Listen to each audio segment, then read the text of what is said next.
শুধুমাত্র একটা পিকচার থেকে কতভাবে যে ইংরেজি শেখা যায়, কতভাবে প্র্যাকটিস করা যায়, আই এম শিওর এই ভিডিও দেখার আগে এটা কেউ জানতেনই না। যারা বলেন ভাইয়া আমি ইংরেজি প্র্যাকটিস করব কিন্তু কি নিয়ে প্র্যাকটিস করব, কি নিয়ে কথা বলবো, তাদের জন্য এটা একটা সমাধান হতে পারে। আপনি ছবি নিয়ে কথা বলবেন। এই ধরনের অ্যাক্টিভিটি আমি মাঝে মধ্যেই ক্লাসে করাই, তারা খুব মজা পায়, বেশ ইম্প্যাক্টফুল এটা।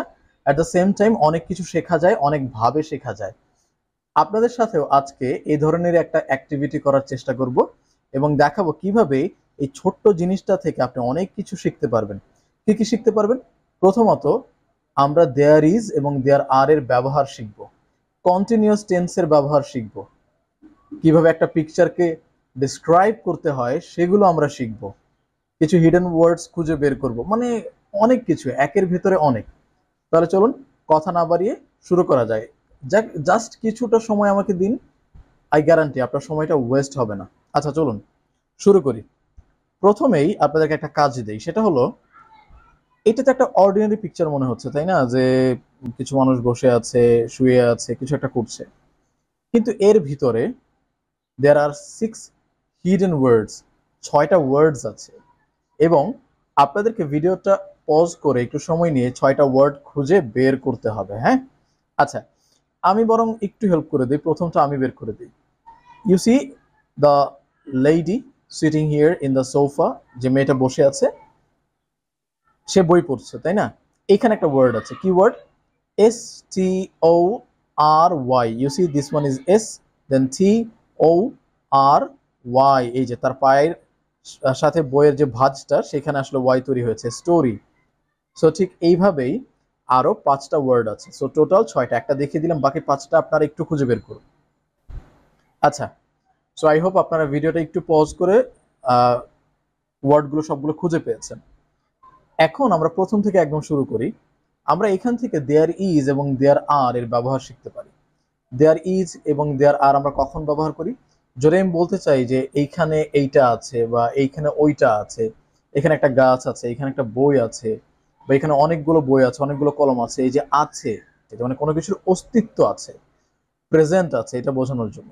এখানে মানে ইজ হবে নাকি আর হবে, এটা ডিসাইড করবে এর পরের যে সাবজেক্ট সেটা।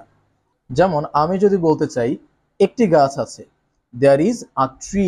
এই যে আ ট্রি, যেহেতু এখানে একটা গাছ, এই জন্য দেয়ার ইজ আ ট্রি। এখন যদি আমি বলতে চাই যে অনেকগুলো গাছ আছে, দেয়ার আর সাম ট্রিজ, এখানে কিছু গাছ আছে বা অনেকগুলো গাছ আছে, দেয়ার আর মেনি ট্রিজ, তাই না? একই কথা। আমি যদি বলতে চাই এখানে একটা বই আছে, দেয়ার ইজ আ বুক। আমি যদি বলতে চাই এখানে 2টা বই আছে, দেয়ার আর 2 বুকস। অনেকগুলো বই আছে, দেয়ার আর মেনি বুকস। তার মানে সিঙ্গুলার হলে দেয়ার ইজ, প্লুরাল হলে দেয়ার আর। আমরা এই পিকচারে কি কি আছে সেটা বোঝাতে গিয়ে এর ব্যবহারটা করতে পারি। সো আমরা প্রথম প্র্যাকটিসটা করব দেয়ার ইজ আর দেয়ার আর ব্যবহার করার, ঠিক আছে? যেমন আমি এখানে পিকচারটা দেখে দেখে বলার চেষ্টা করব। কি বলার চেষ্টা করব? There is a tree. কোথায় আছে? মাঝখানে, in the middle of the picture. আচ্ছা, এরপর আমি কি বলতে পারি? There are 3 sofas. এই যে 3টা, এই জন্য আর।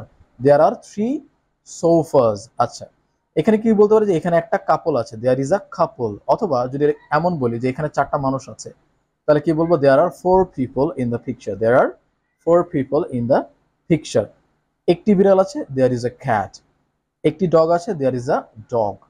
আচ্ছা, 4টা ফটো ফ্রেমস আছে, দেয়ার আর 4 ফটো ফ্রেমস, তাই না? এই যে, তার মানে এখানে যা যা আছে এগুলো বলতে গিয়ে আমার দেয়ার ইজ আর দেয়ার আর এর প্র্যাকটিস হয়ে গেল। প্রথম প্র্যাকটিস এটা। আচ্ছা, এই যে there is a carpet, there are 4 books, there is a lamp. অনেকভাবে বলতে পারি। নেক্সট প্র্যাকটিস সেটা হলো, আমরা কন্টিনিউয়াস টেন্স প্র্যাকটিস করবো এখান থেকে। আমরা এখন বলার চেষ্টা করব যে তারা কি কি করছে এখানে, ঠিক আছে? আচ্ছা, যেমন দুজন সোফায় বসে আছে, একজন শুয়ে আছে ওপরে সোফার মধ্যে, আরেকজন নিচে। বিড়ালটাও এখানে শুয়ে আছে, ডগটা এখানে তাকিয়ে আছে। এই কথাগুলো আমরা কন্টিনিউয়াসে বলবো। কন্টিনিউয়াসের রুলস তো আমরা জানি, তাই না? প্রেজেন্ট কন্টিনিউয়াস ইকুয়াল টু কি হয়? Subject plus am is are plus ভার্বের সাথে আইএনজি প্লাস অবজেক্ট। আচ্ছা, বসে আছে, এই ক্ষেত্রে আমাদের বলতে হবে সিটিং। সে বসে আছে, হি ইজ সিটিং। এই মানুষটা বসে আছে, দ্য ম্যান ইজ সিটিং। আচ্ছা, আমি যদি বলতে চাই আলাদা আলাদা করে, কি বলতে পারি? There is a couple. প্রথমে দেয়ার ইজ আ ব্যবহার চলে আসবে, there is a couple. and the lady is sitting and reading book. বসে আছে এবং বই পড়ছে, কন্টিনিউয়াসলি প্র্যাকটিস হয়ে গেল। The lady is sitting and reading book, তাই না? আবার এটাও বলতে পারি যে there is a couple and they are father and mother. The mother is sitting and reading book and the father is also sitting and reading book. এই যে তাহলে আমার কন্টিনিউয়াস প্র্যাকটিস হয়ে গেল। The boy, ছেলেটা কি করছে? The boy is lying in the sofa, তাই না? The boy is lying in the sofa and also reading book. সেও বই পড়ছে সোফায় শুয়ে। The girl is lying on the floor অথবা on the carpet. আচ্ছা, the dog is looking at the book. বইয়ের মধ্যে তাকিয়ে আছে। আমি কিন্তু এটার সাথে there is there আরও অ্যাড করতে পারি, তাই না? Like there is a dog who is looking at the book. There is a boy in the sofa who is reading a book, তাই না? There is a cat and who is also lying at the back side of the sofa, তাই না? এই যে so আমি কিন্তু continuously ব্যবহার করতে পারছি। আমি তো কয়েকটা দেখাচ্ছি, আপনার চাইলে খুঁটিনাটি সবকিছু নিয়েই কথা বলতে পারেন। সো প্রথম প্র্যাকটিস গেল দেয়ার ইজ আর দেয়ার আর এর, সেকেন্ড কন্টিনিউয়াসের। এবার আমরা প্রিপোজিশন প্র্যাকটিস করব। প্রিপোজিশন কিভাবে? দেখুন, আমরা যদি ছবির এই মানে চারপাশ নিয়ে কথা বলতে চাই, ওপরের পার্টটা আমাদের টপ সাইড, তাই না? উপরের পার্টটাকে টপ, নিচের সাইডটা বটম, ডান পাশের সাইডটা রাইট, বাম পাশের সাইডটা left.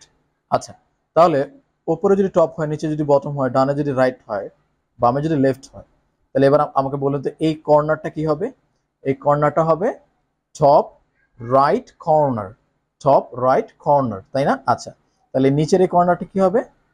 Bottom right corner, bottom right corner. এই পাশে কি হবে? নিচে আছে বটম, বাম পাশে লেফট, বটম লেফট কর্নার, তাই না? আর এটা কি হবে? Top left corner.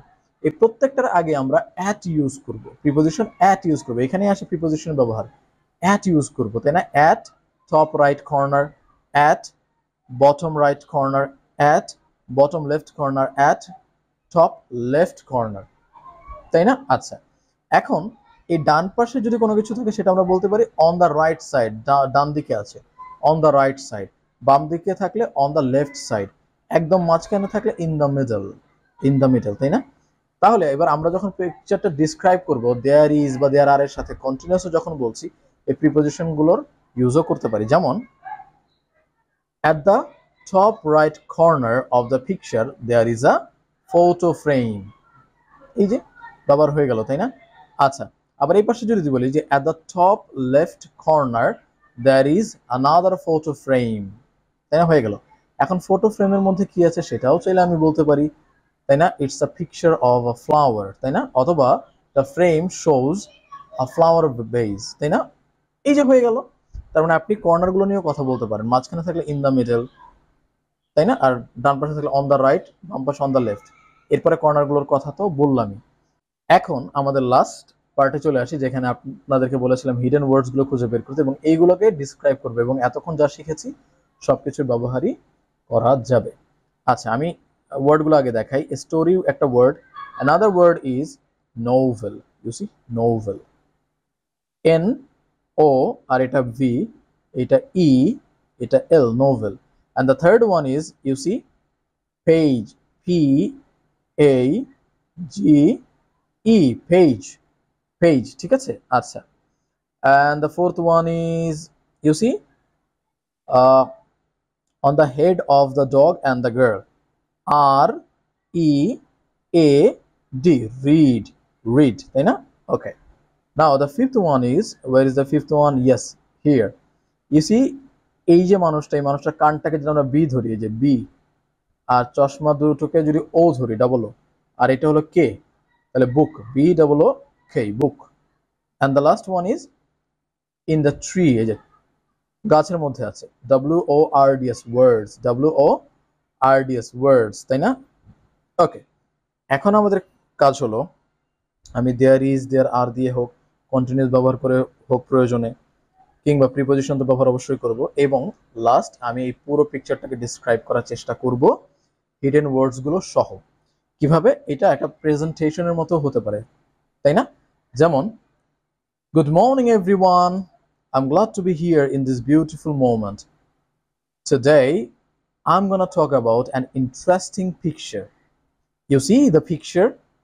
This picture looks a normal picture, but you will be shocked to know that there are 6 hidden words in this picture.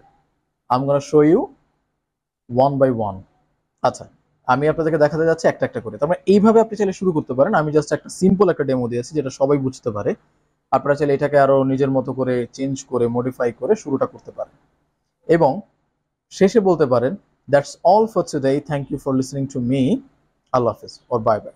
আমি একটু সহজ করে বললাম, মাঝখানে আপনি পিকচারটাকে ডিসক্রাইব করবেন। কিভাবে ডিসক্রাইব করবেন? সো আপনি প্রেজেন্টেশনে গ্রিটিংসটা দিলেন, এরপরে কি বলবেন? I can see a beautiful picture and there are many things here. There are 4 people and a couple, father and mother. Let's talk about mother first.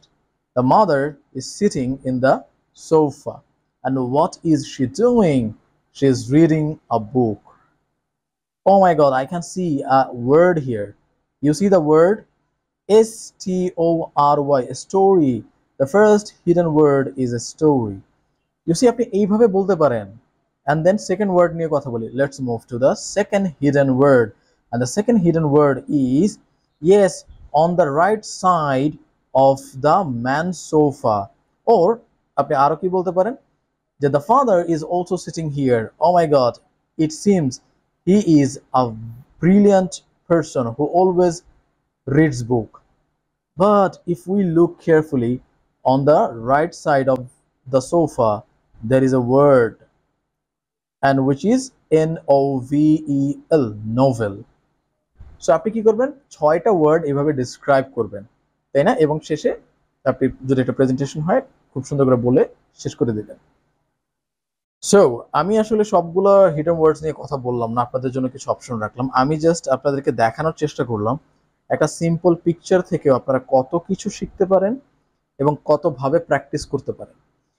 এমন অনেক পিকচার অনলাইনে আছে, একটা পিকচার নিয়ে আপনি কথা বলেন কিংবা 2টা পিকচারের ডিফারেন্স নিয়ে কথা বলেন। সো এইভাবেও যদি আপনি প্র্যাকটিস করেন, এটা হিউজ অনেক মানে অনেক কিছু শিখতে পারবেন আপনি এবং আপনার ইংলিশ শেখার জার্নিতে নতুন কিছু অ্যাড হবে। যারা বলে প্র্যাকটিস কি করব পাই না, তাদের জন্য এটা একটা পন্থা। সো যাই হোক, আশা করি আপনাদের এই ভিডিওটা ভালো লেগেছে এবং কিছু না কিছু শিখতে পেরেছেন। আপনাদেরকে অনেক অনেক ধন্যবাদ আপনাদের মূল্যবান সময় দেওয়ার জন্য। আজকের মতো বিদায় নিচ্ছি, ইনশাল্লাহ অন্য কোনো ভিডিওর সাথে আবার দেখা হবে। ভালো থাকবেন, আল্লাহ হাফেজ, আসসালামু আলাইকুম।